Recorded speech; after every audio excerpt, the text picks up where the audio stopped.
Hello friends, welcome to 8 to 8 சமையல். இன்றைக்கி நம்ம 8 to 8 சமையலில் சேமியா கிச்சடி எப்படி செய்யலான்னு பார்ப்போங்க. இது காலையில் பிரேக்ஃபாஸ்ட்டுக்கு நம்ம காயெல்லாம் சேர்த்து செய்கிறதுனால இது ரொம்பவுமே ஒரு ஹெல்த்தியான பிரேக்ஃபாஸ்ட்டுங்க. குழந்தைங்களும் இந்த மாதிரி ஃபார்மில் நீங்கள் காயெல்லாம் கொடுக்கும்போது நல்லா விரும்பி சாப்பிடுவாங்க, நல்லா டேஸ்ட்டாகவும் இருக்கும். வாங்க ரொம்ப குயிக்காக எப்படி செய்யலான்னு பார்ப்போங்க. இது ரெடி பண்ணுறதுக்கு நான் ஒரு கடாய் எடுத்திருக்கேன். இதில் 2 ஸ்பூன் எண்ணெய் சேர்த்துக்கலாம். எண்ணெய் சூடானதும் 1 ஸ்பூன் கடுகு சேர்த்துக்கிறேன். கடுகு கொஞ்சம் வெடிக்கட்டும். 2 ஸ்பூன் கடலைப்பருப்பு சேர்த்துக்கிறேன்.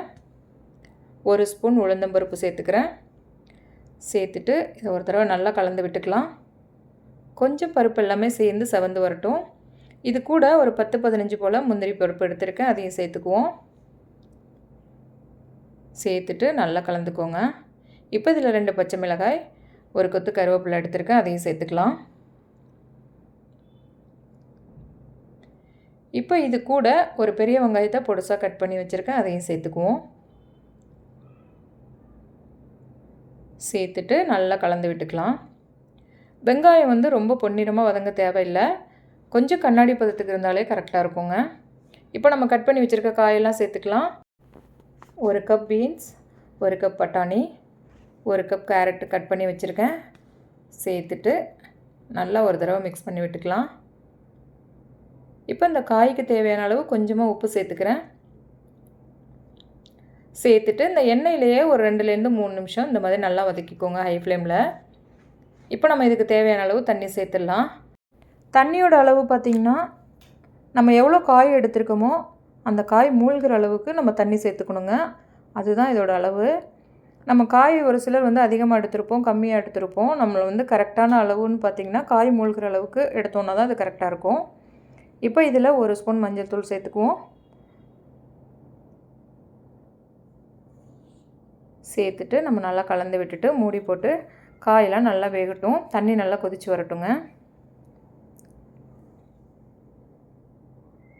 பாருங்கள், காயெல்லாம் நல்லா வெந்துருச்சு, தண்ணி நல்லா கொதிச்சிருச்சு. இப்போ நம்ம எடுத்து வச்சுருக்க சேமியா அதில் சேர்த்துடலாம். நான் 100 கிராம் அளவு அணில் சேமியா எடுத்திருக்கேன், ரோஸ்டட் அணில் சேமியா.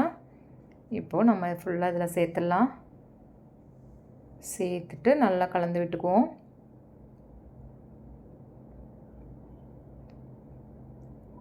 இது ஃபுல்லாக நல்லா காயெல்லாம் மிக்ஸ் பண்ணி நல்லா கலந்து விட்டுக்கோங்க.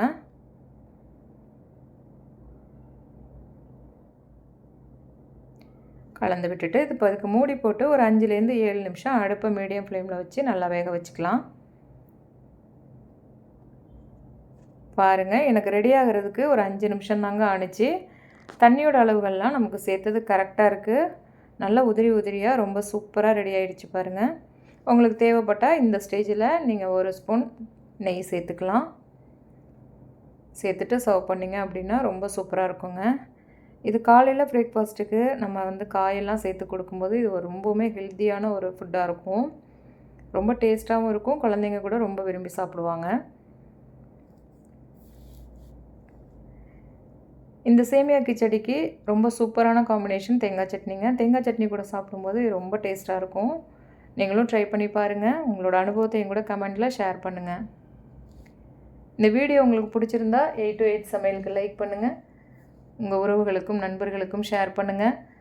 மறக்காமல் நம்ம சேனலுக்கு சப்ஸ்கிரைப் பண்ணுங்கள்.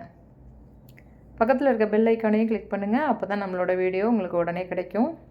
தேங்க்ஸ் ஃபார் வாட்சிங்.